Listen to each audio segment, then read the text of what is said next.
सर्वांना जय भीम, नमो बुद्धाय.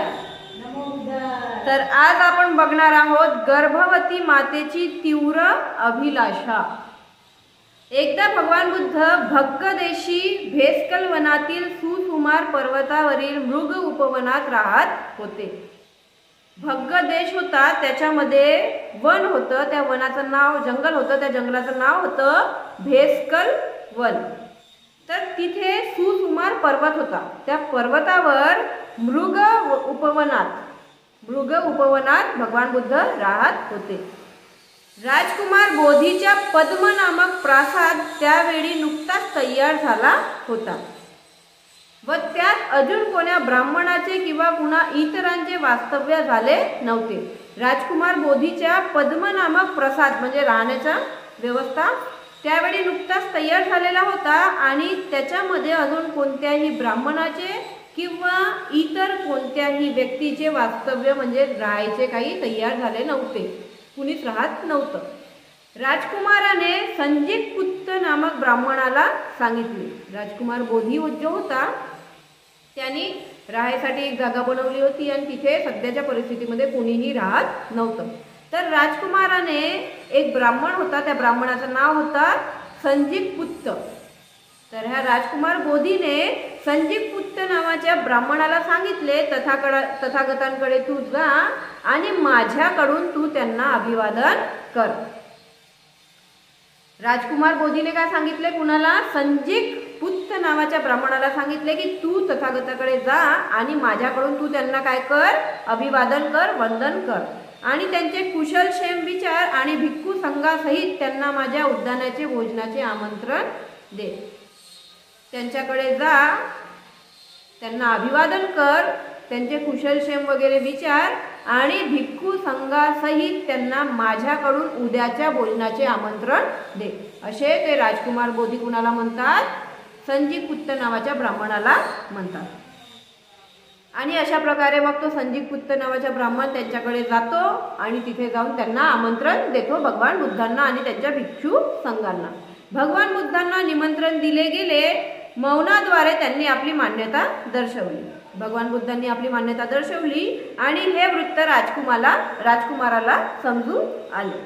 रात्र संपल्यावर राजकुमाराने आपल्या पद्म नावाच्या प्रसादात उत्तम भोजन सिद्ध करण्याची व्यवस्था केली. जो त्यांनी पद्म नावाचा प्रसाद ग्रह बनवला होता तिथे त्यांनी काय केलं, रात्र संपल्यावर तिथे उत्तम भोजन बनवण्याची व्यवस्था तयार केली आणि प्रसादाच्या पायऱ्यावर शुभ्र वस्त्र आच्छादित करून सर्व सिद्धता असल्याचे वर्तमान दुसऱ्या दिवशी सकाळी भगवान बुद्धांना कळविण्यास त्या तरुण ब्राह्मणास सांगितले. आणि अशा प्रकारे त्यांनी काय केलं, त्या नवीन घरामध्ये सगळी भोजनाची तयारी केली आणि भोजनाची तयारी होतच होती तर त्यांनी ते काय केलं, त्याच्या पायऱ्याजवळ शुभ्र पांढरा वस्त्र तिथे त्यांनी टाकून दिलं. त्या व्यक्तीने तिथे टाकून दिलं आणि वर्तमान दुसऱ्या दिवशी सकाळ झाली तर सकाळी भगवान बुद्धांना कळविण्यासाठी त्यांनी आपल्या त्या व्यक्तीला पाठवलं की तू जा आणि भगवान बुद्धांना सांगून ये की सगळं काही व्यवस्थितपणे तयार आहे. तसे केल्यावर लवकरच तथागत चिवर परिधान करून भिक्षापात्र हातात घेऊन प्रसादापाशी आले आणि तो संजीतपुत्त नावाचा जो ब्राह्मण होता तो तथागतांकडे जाऊन सांगतो की इथे सगळं काही आता तयार आहे, आता तुम्ही येऊ शकता. तर त्यांनी तसं केल्यावर लवकरच तथागतांनी चिवर परिधान केलं आणि भिक्षापात्र हातामध्ये घेऊन त्याच्या दारापाशी आले. तिथे दरवाजापाशी राजकुमार त्यांची प्रतीक्षा करीत उभा होता आणि तथागत जसेच येतात तर तो जो राजकुमार बोधी असतो तो त्यांची प्रतीक्षा करत त्यांची वाट बघत दाराजवळच उभा असतो की आता तथागत येतील म्हणून. आपण सुद्धा आपल्या घरी कार्यक्रम ठेवतो, परित्राण पाठ ठेवतो, तर आपण सुद्धा असेच आतुरतेने भंतेजींची वाट बघतो आणि दाराजवळ जाऊन उभे राहतो. त्याप्रमाणे तो पण तसाच तिथे दाराजवळ जाऊन उभा होता. तथागतांना येताना पाहून राजकुमार त्यांना सामोरा गेला आणि अभिवादन करून त्यांच्या भिक्षू परिवारांसह त्यांच्या मागे मागे प्रसादाकडे परतला. जेव्हा त्यांनी बघितलं त्या राजकुमाराने की आता तथागत येत आहेत तर त्यांनी तथागतांना जाऊन अभिवादन केले. अभिवादन करून त्यांचे जे पूर्ण भिक्खू संघ होता, तथागत आणि तथागतांच्या भिक्खू संघ, त्यांना आपल्यासोबत आतमध्ये आणलं. पायऱ्यांच्या पायथ्याशी तथागत निस्तब्धपणे उभे राहिले. पायऱ्याजवळ त्यांनी काय केलं होतं, पांढरा शुभ्र वस्त्र टाकलं होतं की ह्याच्यावरून काय केलं पाहिजे, तथागतांनी चालत चालत आतमध्ये प्रवेश केलं पाहिजे, म्हणून त्यांनी पांढरा शुभ्र वस्त्र तिथे टाकलं होतं. तर तथागत तिथे पायऱ्यापाशी जातात आणि तिथे जाऊन निस्तब्धपणे उभे राहतात. आतमध्ये ते जातात का, नाही, निस्तब्धपणे उभे राहिले. राजकुमार म्हणाला, तथागतांनी बिछायतीवर पदार्पण करण्याची कृपा करावी. तो राजकुमार म्हणतो की तथागतांनी त्यांचे जो आसन आहे त्याच्यावर जाऊन आसन ग्रहण करण्याची कृपा करावी. कृपा करून तथागतांनी माझ्या विनंतीप्रमाणे करावे, म्हणजे ते मला चिरकाल हितावर होईल. आणि जसं मी म्हणत आहो की तथागतांनी ह्या पांढऱ्या शुभ्र वस्त्रांवरून चालत चालत आतमध्ये यावे आणि त्यांनी त्यांच्यासाठी जो आसन तयार केलेले आहे त्या आसनावर त्यांनी ग्रहण करावं त्या आसन, जेणेकरून मी जास्ती दिवसपर्यंत माझी जी इच्छा आहे ती पूर्ण होऊन जाणार आणि मी तथागतांचा खूप आभारी राहणार. तो असा विचार करू लागला. पण तरी सुद्धा त्याने जेव्हा एवढं बोललं तरी सुद्धा तथागत तिथे निस्तब्धपणे फक्त उभे राहिले, काहीही न बोलता, काहीही रिॲक्ट न करता तिथे उभे राहिले. पुन्हा एकदा राजकुमाराने त्यांना विनंती केली आणि तरी तथागत स्तब्धच उभे राहिले. पुन्हा एकदा तो राजकुमार बोधी त्यांना तसंच म्हणू लागला, तरी सुद्धा तथागत आतमध्ये न येता तिथे तसेच उभे राहिले. तिसऱ्यांदा त्याने विनंती केली आणि मग तथागतांनी आनंदाकडे दृष्टिक्षेप टाकला. तिसऱ्यांदा सुद्धा त्या राजकुमार बोधींनी तथागतांना विनंती केली, परंतु तरी सुद्धा तथागतांनी मग काय केलं की ते आनंदाकडे दृष्टिक्षेप, आनंदाकडे त्यांनी बघितले. अडचण काय होती ते आनंद समजले. तथागतांनी जसंच आनंदाकडे बघितलं तर काय अडचण आहे आणि कोणत्या अडचणीमुळे भगवान बुद्ध ह्याच्या नवीन गृहप्रवेशामध्ये का बरं आतमध्ये येत नाही आहेत हे आनंदाला समजू आले. आनंद समजले आणि पायऱ्यावरचे आच्छादन गुंडाळून काढून ठेवावे असे त्यांनी सांगितले. आनंदाला समजू आलं की हे जे पांढरं कापड इथे ठेवलेलं आहे, शुभ्र कापड, तर तथागतांना ह्याच्यावरून आतमध्ये चालून जायचं नाही आहे, म्हणून तथागत इथे निस्तब्धपणे उभे आहेत. 3 वेळेस त्यांनी विनंती केली तरी सुद्धा तथागत 3 वेळेस आतमध्ये गेले नाही. तर आनंद भंतेजी त्या राजकुमाराला सांगतात की हे जे पांढरे शुभ्र वस्त्र इथे, शुभ्र कापड इथे टाकलेलं आहे, हे तुम्ही गुंडाळून ठेवावे.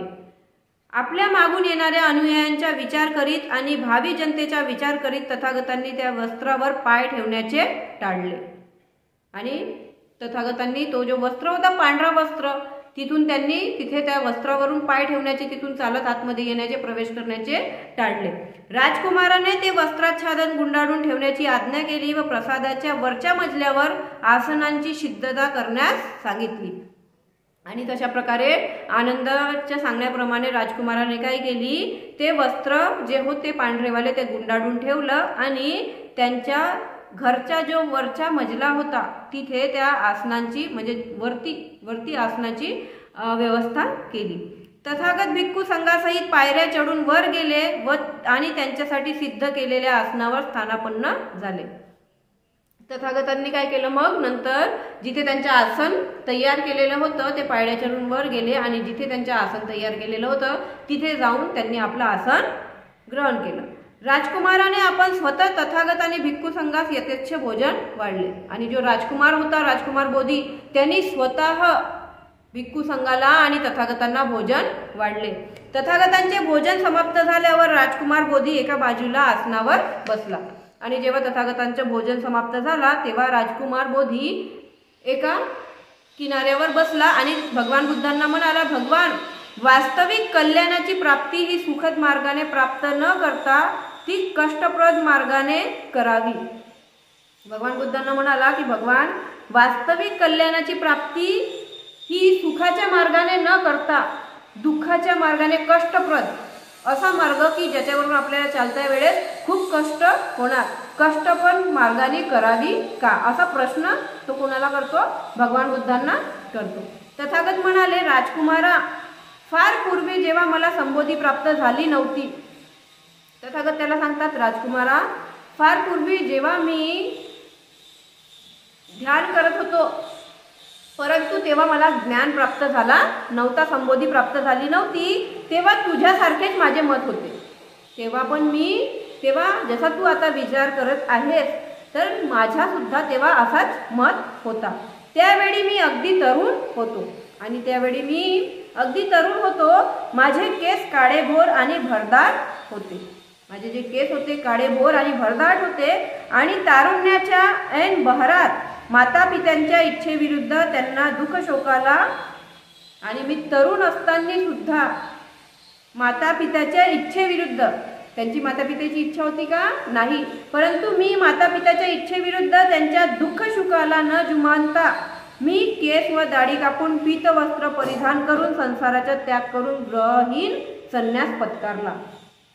तुझ्यासारखा मी सुद्धा तरुण होतो, आणि जेव्हा मी तरुण होते तेव्हा माझे केस काळे भोर आणि भरदाट होते, आणि तारुण्याच्या बहारामध्ये मी माझ्या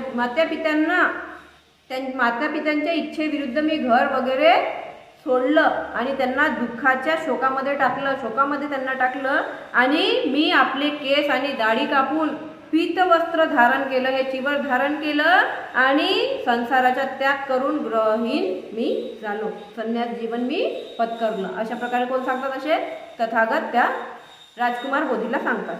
सत्याला शोधून काढण्यासाठी आणि अनुपम शांतीचा मार्ग शोधण्यासाठी मी संन्यास स्वीकारला होता.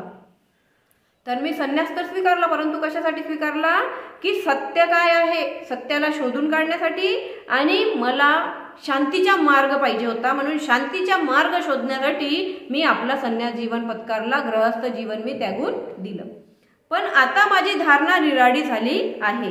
जर एखाद्याला सद्धम्माचा मार्ग सापडला तर त्याला सर्व दुःखाचा नाश कसा करावा हे समजेल. तथागत त्यांना सांगतात, आता माझी सगळी धारणा निराळी झालेली आहे. जर एखाद्याला सद्धम्माचा मार्ग सापडला तर त्याला सर्व दुःखाचा नाश कसा करावा हे त्याला समजेल. ज्याही माणसाला सद्धम्माचा मार्ग सापडला त्याला समजू येणार की दुःखाचा नाश कसा करायला पाहिजे. राजकुमार बोलला, किती अद्भुत आहे हा धम्म. राजकुमार बोधी बोलतात तथागतांच्या अशा सांगण्यावर, किती अद्भुत आहे हा धम्म, किती अद्भुत ह्या धम्माचे स्पष्टीकरण आहे.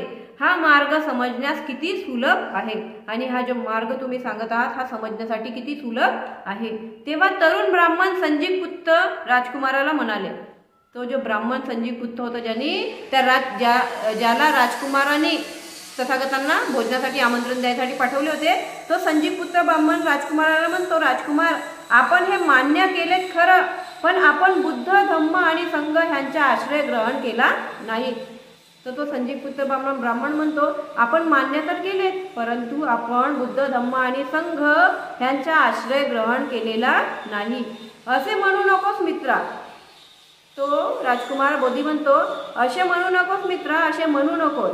राजकुमार म्हणाला, कारण मी माझ्या मातेकडून असे ऐकले आहे की ज्यावेळी भगवान बुद्ध कौसंबीच्या घोषित आरामात राहत होते त्यावेळी गर्भवती अवस्थेत ती त्यांच्याकडे गेली होती.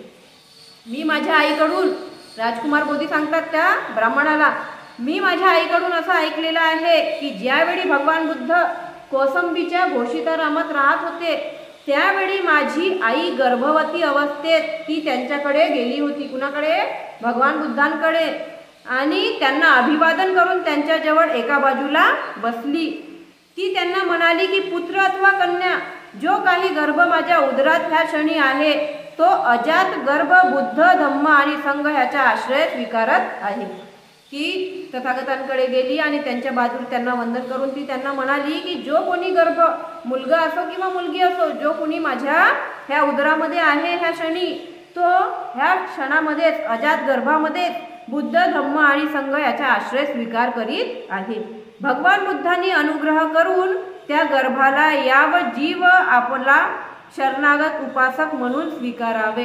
आणि ती म्हणू लागली की भगवान बुद्धांनी अनुग्रह करून माझा जो गर्भ आहे त्याला आपला शरणागत उपासक म्हणून स्वीकार करावे. आणखी एकदा भगवान बुद्ध ह्या भग्ग देशातच सुकुमार पर्वतावरील भेस्कल वनात राहत होते.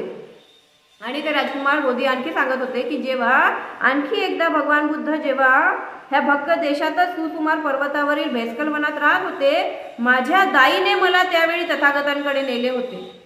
माझ्या दाईने, माझी जी दाई होती तिने मला त्यावेळी तथागतांकडे नेले होते आणि त्यांच्यासमोर उभे राहून ती म्हणाली, हा राजकुमार बोधी बुद्ध धम्म आणि संघ ह्याचा आश्रय स्वीकारत आहे. हा जो राजकुमार बोधी आहे हा बुद्ध धम्म आणि संघ ह्यांचा आश्रय स्वीकार करीत आहे. आता मी स्वतः तिसऱ्या वेळी भगवान बुद्ध धम्म आणि संघाचा आश्रय स्वीकारित आहे. आता ही कोणती वेळ आहे?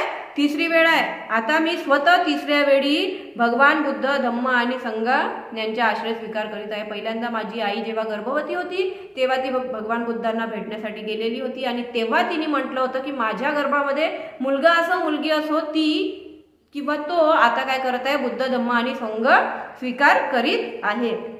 आणि दुसऱ्यांदा कुठे गेले होते ते?